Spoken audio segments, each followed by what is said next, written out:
झारखंड छात्र आंदोलन के प्रमुख चेहरों में शामिल देवेंद्र नाथ महतो ने परीक्षा रद्द करने के सरकार के फैसले को छात्रों की ऐतिहासिक जीत बताया। उन्होंने कहा कि यह आंदोलन के पहले चरण की सफलता है, लेकिन अब दूसरा चरण शुरू होगा, जिनमें भर्ती और परीक्षा व्यवस्था को पारदर्शी और भ्रष्टाचार मुक्त बनाने पर जोर रहेगा। देवेंद्र नाथ महतो ने मीडिया और मुख्यमंत्री हेमंत सोरेन का आभार जताया। उन्होंने कहा कि मशाल जुलूस, विधानसभा घेराव और तिरंगा यात्रा जैसे कार्यक्रमों के बाद सरकार का यह फैसला सामने आया है। अब उनकी मांग है कि भर्ती प्रक्रिया की निगरानी के लिए स्वतंत्र समिति बने और हर चरण की जांच के बाद क्लियरेंस दिया जाए। उन्होंने साफ कहा कि भूख हड़ताल को विराम दिया गया है, लेकिन संघर्ष खत्म नहीं हुआ है। जेएसएससी सीजीएल परीक्षा और नियुक्तियां रद्द किए जाने के विरोध में चयनित अभ्यर्थियों और नवनियुक्त कर्मचारियों का प्रदर्शन मंगलवार को भी प्रोजेक्ट भवन के बाहर जारी रहा। प्रदर्शनकारी सरकार से फैसले पर पूर्ण विचार करने और पहले निष्पक्ष जांच कराने की मांग कर रहे हैं। प्रोजेक्ट भवन का मुख्य गेट बंद है और अभ्यर्थियों को अंदर जाने की अनुमति नहीं दी जा रही है। प्रदर्शनकारियों का कहना है कि यदि परीक्षा में गड़बड़ी हुई है तो दोषियों पर कार्रवाई हो, लेकिन बिना पूरी जांच के सभी नियुक्तियां रद्द करना उचित नहीं है। उनका कहना है कि कई अभ्यर्थियों ने नौकरी मिलने के बाद दूसरे रोजगार तक छोड़ दिए थे और अब उनका भविष्य अधर में है। गुमला पुलिस को नक्सल विरोधी अभियान में बड़ी सफलता मिली है। प्रतिबंधित संगठन जेजेएमपी के 5 लाख रुपए के इनामी सब जोनल सदस्य रामदेव लोहरा को उसके 3 सहयोगियों के साथ गिरफ्तार किया गया है। पुलिस ने इनके पास से AK-56 SLR समेत भारी मात्रा में हथियार और गोला बारूद बरामद किया है। पुलिस के अनुसार रामदेव लोहरा संगठन को दोबारा सक्रिय करने और बड़ी आपराधिक घटना की योजना बना रहा था। सूचना के आधार पर डुमरी थाना क्षेत्र के जंगल में घेराबंदी कर चारों को पकड़ा गया। उनके पास से AK-56 SLR, semi automatic rifle, pistol, देसी कट्टा, कारतूस, वॉकी टॉकी और जेजेएमपी के पर्चे बरामद हुआ है। पुलिस अब संगठन से जुड़े अन्य लोगों की तलाश कर रही है। दक्षिण पूर्वी रेलवे की कोयला लदी मालगाड़ी में सोमवार रात अचानक आग लग गई। मालगाड़ी सरडीहा से आसनसोल जा रही थी। कांड्रा के पास आग दिखाई देने के बाद चालक ने तुरंत ट्रेन को चांडिल जंक्शन पहुंचकर रोक दिया। सूचना मिलते ही फायर ब्रिगेड की टीम मौके पर पहुंची और करीब 1 घंटे की मशक्कत के बाद आग पर काबू पा लिया गया। समय रहते आग को दूसरी बोगियों तक फैलने से रोक लिया गया। घटना में किसी तरह की जान हानि नहीं हुई है। आग लगने के कारणों की रेलवे स्तर पर जांच की जा रही है।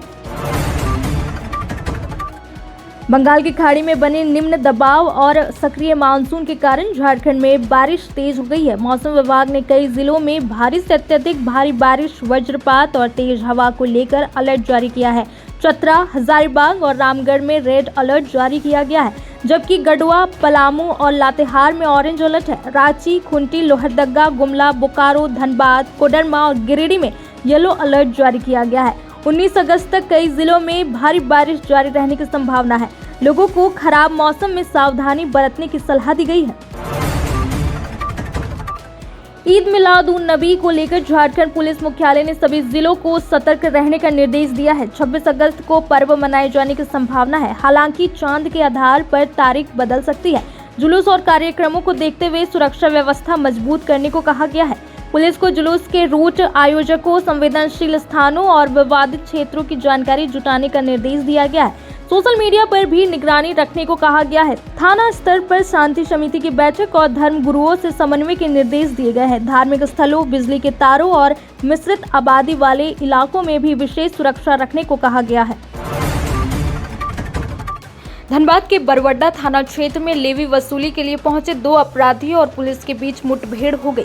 निरंकारी चौक और कुर्मीडीह के बीच हुई कार्रवाई में दोनों अपराधियों के पैर में गोली लगी। घायल इरफान आलम और नन्हे अंसारी को SNMMCH भेजा गया है। पुलिस को सूचना मिली थी कि अपराधी लेवी की रकम लेने पहुंचने वाले हैं। इसके बाद घेराबंदी की गई। पुलिस को देखते ही अपराधियों ने भागने की कोशिश की और मुठभेड़ हो गई।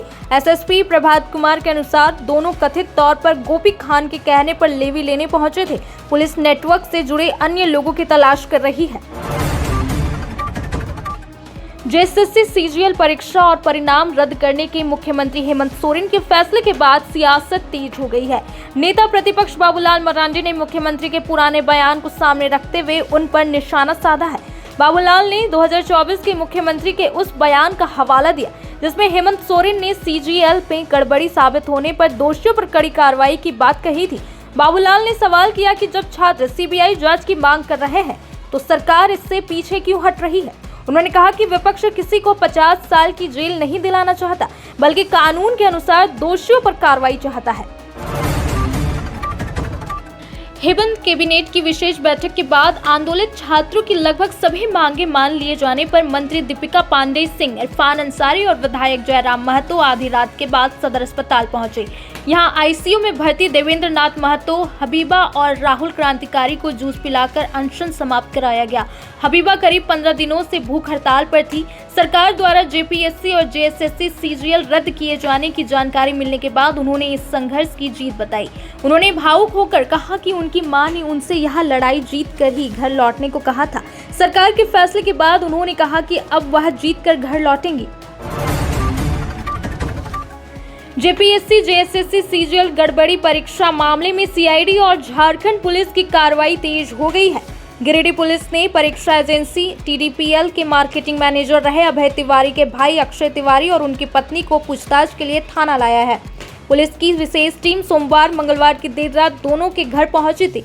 इससे पहले अभय तिवारी को परीक्षा में गड़बड़ी के आरोप में गिरफ्तार किया जा चुका है।